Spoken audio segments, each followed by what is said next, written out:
Siti Badriah panik gegara ruangannya bau pipis kucing. Sama seperti ibu hamil lainnya, ternyata wanita yang akrab disapa Sibat itu menjadi lebih sensitif terhadap bebauan. Diketahui, Siti Badriah baru saja menggelar acara gender reveal dengan penuh kebahagiaan.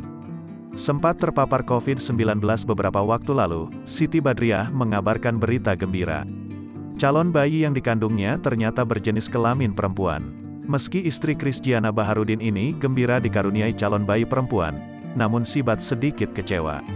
Pasalnya ada acara yang meski mereka tunda karena beberapa waktu lalu terpapar COVID-19.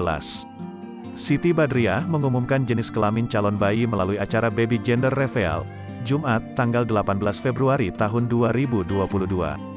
Pelantun lagi cantik ini mengungkapkan rasa bahagia atas bayi perempuan yang dikandungnya.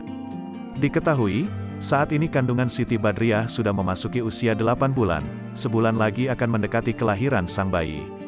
Sama seperti ibu hamil lainnya, ternyata wanita yang akrab disapa Sibat itu menjadi lebih sensitif terhadap bebauan.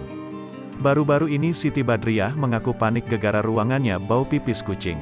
Dalam unggahan media sosialnya pada Sabtu, tanggal 19 Februari tahun 2022, istri Christiana Baharudin itu mengaku terganggu dengan pipis kucing. Stres sama kucing, ruangan bau pipis kucing, emotikon sedih, tulis Sibat.